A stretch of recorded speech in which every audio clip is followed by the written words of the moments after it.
Do you remember the first hobby you ever got really obsessed with?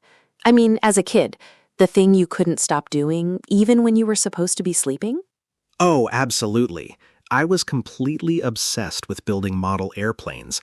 The plastic kits with glue everywhere and tiny decals that never went on straight. My mom used to find little pieces of plastic in the carpet for years. What about you? I went through a serious jigsaw puzzle phase. I'd spread 1,000 pieces across the dining table, and my dad would get so annoyed because we couldn't eat dinner there for a week. The word obsessed is no joke. I'd lose track of time completely. That's the perfect definition of obsessed, isn't it? When you lose track of time, meaning you're so focused you don't even realize hours have passed. For me, time would just fly. Time flies, exactly. So speaking of hobbies, what's your go-to way to spend your free time these days? Something a bit less messy than model glue, I hope. Thankfully, yes. My #1 hobby now is hiking. I try to get out on a trail at least every other weekend. There's something about being out in the fresh air that resets my brain. I can relate to that. I've always been more of a city walker, but even that counts, right? Just putting on headphones and wandering with no destination. Totally counts. That's what I'd call an unstructured hobby. No rules, no pressure. Some people feel their hobby has to be productive, but honestly, the best ones are the ones that let you just be. I love that, let you just be. But do you ever feel guilty when you're not being productive? I sometimes catch myself thinking, should I be learning something instead of just relaxing? All the time. It's a modern epidemic. I had to train myself to see relaxation as productive in its own way. It's like recharging your battery. You can't run on empty. That's a good way to reframe it. So hiking recharges you. Do you go alone or with friends? Because for me, some hobbies are social and some are strictly me time. Mostly solo, to be honest. I use that time to think or listen to a podcast, ironically sometimes this one. But I also have a group of friends I go bouldering with. That's indoor rock climbing without ropes on low walls. Oh, bouldering! I tried that once and my forearms were sore for 3 days. I didn't know bouldering was the word. I just called it climbing without the scary height. That's actually not a bad definition. Bouldering is great because you don't need a harness or a partner. You just show up, rent shoes, and try to solve these little physical puzzles on the wall. It's a puzzle. I like that. You're using your brain and your body. That might be why I love cooking in my free time. It's creative, but also practical. You have to eat anyway, so you might as well enjoy making something delicious. Cooking is a brilliant hobby because it's a life skill disguised as fun. I'm a pretty basic cook myself. I have maybe 5 meals on rotation. I'd love to take a class and finally learn how to make a proper sauce from scratch. You should. The phrase "from scratch" means you make it yourself using basic ingredients, not a jar from the supermarket. Once you nail a few techniques, you can improvise. It's oddly empowering. I believe that. The same goes for learning a language, actually. I've been trying to pick up Spanish on an app for the last 6 months. It started as a lockdown hobby and somehow stuck. Pick up a language. That's a great phrasal verb. It means to start learning something, usually informally. How's it going? Can you, say, order food and not accidentally ask for a shoe? I'm at the stage where I can understand more than I can speak. I can read a news article slowly, but if a native speaker talks at full speed, my brain just freezes. You know that feeling? Oh, I know exactly. I've been dabbling in Italian for years. And dabbling means doing it a little bit here and there without serious commitment. I can say I'd like a coffee, but the moment they ask me a follow-up question, I panic. The follow-up question is the ultimate test. It's like the hobby is going well until you hit that wall. But I guess that's part of the process, plateaus and breakthroughs. Exactly.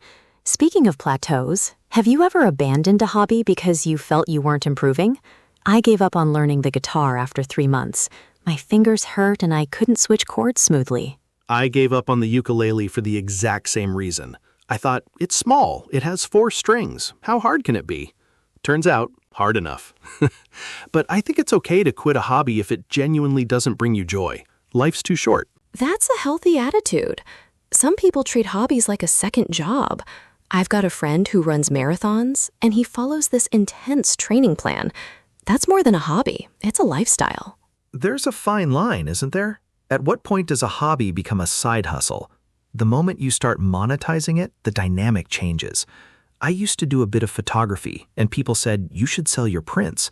I tried, and suddenly it felt like work. That's so interesting. So you pulled back from that. What kind of photography did you enjoy most before it became a thing? Street photography. Candid shots of everyday life. I loved capturing a moment that would be gone a second later. Someone laughing at a bus stop. An old couple holding hands. It taught me to notice details I'd normally overlook. That sounds meditative.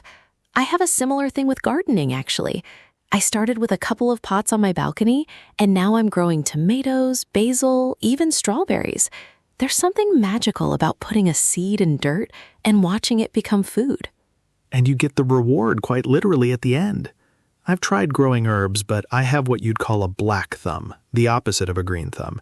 Everything I touch seems to wilt. A black thumb? I've never heard that, but I'm stealing it. Maybe you just need to start with something indestructible, like mint. Mint is basically a weed. You cannot kill it. I'll take that challenge. If I kill mint, I'll officially give up on gardening. But speaking of indestructible hobbies, what's the one pastime you've stuck with the longest? That would be reading. I've been a bookworm since I could read. Bookworm is an affectionate term for someone who reads constantly. It's the one habit that's seen me through every phase of my life. Even when I'm busy, I read a few pages before bed. Same here. I go through phases, sometimes fiction, sometimes nonfiction. Right now, I'm deep into a biography of a polar explorer. It makes my complaints about cold weather feel a bit ridiculous. I can imagine. I lean more towards novels because I love getting lost in a story. It's like a mini mental holiday. Do you ever read multiple books at once? I usually have one fiction and one nonfiction on the go. I used to do that, but I ended up mixing up the plots, so now I'm a one-book-at-a-time person. But I do love the phrase, on the go. It just means something you're currently doing or using. Right, like I've got a few projects on the go. So shifting gears a bit, what about hobbies that other people find boring, but you secretly love? I'll confess, I find organizing my bookshelf by genre and color incredibly satisfying. Oh, that's a good one. For me, it's doing crosswords. I'm not even 60, and I'll happily sit with a coffee and a crossword puzzle. My friends tease me, but I find it keeps my brain sharp. Plus, the feeling when you finally crack a tricky clue is amazing. Crack a clue. Solve it, especially after struggling. I know that high. It's like a little victory. And honestly, who decided that crosswords were only for a certain age? That's nonsense. Exactly. It's a stereotype. I think we should normalize enjoying whatever you enjoy, as long as it doesn't hurt anyone. That's my philosophy. My grandmother plays video games, by the way, and she's terrifyingly good at them. I love that. What does she play? Racing games mostly. She says it keeps her reaction time quick. She's in her 70s, and she has no patience for slow-paced games. It really challenges the whole idea of what a typical gamer looks like. Completely. And speaking of video games, that's a hobby that people often dismiss, but there's so much problem solving and storytelling involved. I'm not a big gamer myself, but I've been known to lose an entire Sunday to a good puzzle game. Time just evaporates, doesn't it? It's the sign of a truly engaging hobby. But there's a downside, the dreaded gaming hangover, where you realize you've been sitting for 6 hours and your eyes feel like sandpaper. Gaming hangover, I'm adding that to my vocabulary. The real trick is balance. I try to mix screen-based hobbies with ones that get me moving. Like, after an hour of reading on my tablet, I'll go for a walk or do a quick yoga stretch. That's a smart rule. I've started using a timer when I'm at my computer. It sounds a bit rigid, but it stops me from tumbling down a rabbit hole. That phrase, down a rabbit hole, means getting lost in something, often online, clicking from one thing to the next for hours. Oh, the internet rabbit hole is dangerous. You start by watching a video about how to make pasta, and 3 hours later, you're learning about the history of Italian immigration.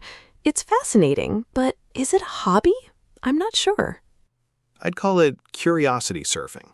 It's not structured enough to be a hobby, but it does feed the brain. Some of my best conversation starters came from accidental deep dives online. So maybe it's a modern version of stamp collecting random facts instead of stamps. That's a lovely way to look at it. A deep dive is when you explore a topic in great detail. So you're a fact collector. I think I'm a skill collector. I've tried pottery, calligraphy, bread baking, you name it. I've probably had a brief fling with it. A brief fling. A short, intense period of interest. I love that. I do the same with instruments. I've flirted with the harmonica, the keyboard, the bongos. None of them stuck, but I don't regret it. You learn something about yourself each time. Absolutely. I think it's fine to be a jack of all trades, master of none. That old saying actually continues, but oftentimes better than master of one. So maybe being a dabbler is underrated. I'd wear that badge proudly. Professional dabbler. But I do think there's value in having at least one hobby where you push through the difficult stage and reach a point where it feels effortless. That's my relationship with cooking. It used to be stressful, chopping everything slowly, burning garlic. Now it's almost automatic. So what about you? Is hiking your effortless zone? It really is. My legs just know what to do. My mind wanders. Sometimes I'll have a whole internal conversation and solve a problem without trying. The key is consistency, which is the boring part nobody talks about. Right, the boring part of showing up even when you don't feel like it.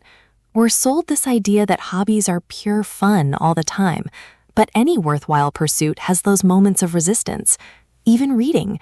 Sometimes I have to force myself to pick up the book instead of scrolling on my phone. Exactly. And the first 10 minutes might feel like a chore, but then you get into the flow state. Flow state is that mental zone where you're fully immersed and time disappears. It's the holy grail of hobbies. Getting into flow is the best feeling. I achieve it most reliably when I'm writing, journaling mostly. I didn't even consider writing a hobby until recently. I just did it because it helped me untangle my thoughts. That's a deeply undervalued hobby. People think of journaling as Dear Diary from teenage movies, but it's essentially a form of self-coaching. You don't need to be a great writer. No one's going to read it. Exactly. It's for your eyes only. That phrase means only you will see it, so you can be completely honest, no filter. It's like having a conversation with yourself. I've solved many a life crisis in those pages.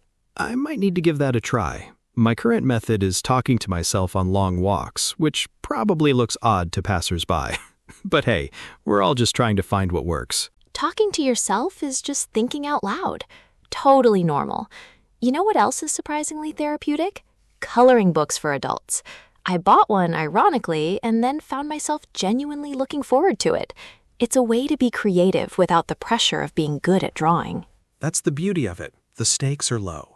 Low stakes means there's no serious consequence if you mess up. Compare that to, say, performing music for an audience. High stakes. Sometimes you just need low stakes fun. Right. During the week, we deal with high-stakes stuff. Work, bills, responsibilities. Our free time should be a pressure-free zone. That's why I'm protective of my hobbies. I don't schedule them to death. Me neither. I know some people who timetable their relaxation. Tuesday, 7 p.m., painting. And that works for them, but it would make me rebel. I need spontaneity. If I wake up Sunday and feel like baking, I'll bake. That's the beauty of unstructured time. It's become a luxury, honestly. We've got all these devices pinging at us, demanding attention. Choosing a hobby is almost an act of rebellion, saying, this is my time, I decide what to do with it. That's a powerful way to frame it. Reclaiming your attention. My friend recently did a digital detox weekend. No screens, just books, board games, and cooking. She said it was the most relaxing 2 days she'd had in years. I've done that once, and it was shocking how often I reached for my phone out of habit. My hand would just go to my pocket, and there was nothing there. It was a real wake-up call. A wake-up call is an event that makes you realize you need to change something. I had a similar wake-up call when I realized I hadn't read a physical book in over 6 months. I'd been reading articles and tweets, sure, but that's not the same. I missed the depth. So I deliberately carved out Sunday afternoons for reading. Carved out. Great phrase. It means to create space for something by cutting away other things. I had to carve out time for exercise. At first, it felt selfish, but then I realized I'm a better person to be around when I've moved my body. It's that airplane oxygen mask rule. You've got to take care of yourself first before you can help others. Hobbies are a form of self-care, even when they're challenging, especially when they're challenging, because they build resilience. Yes, I've never thought of it that way, but learning a language or mastering a headstand in yoga is resilience training. You fail, you try again, you fail a little better, and eventually you get there. That mindset spills over into the rest of life. 100%. I often tell people struggling with English to treat it like a hobby, not a chore. Find content you genuinely enjoy, music, films, podcasts about your interests, and the language improves almost by accident. That's such solid advice. Learning through input you enjoy is incredibly effective. I picked up so much Italian vocabulary by following Italian cooking channels. Now I can name like 50 ingredients, but still can't discuss politics.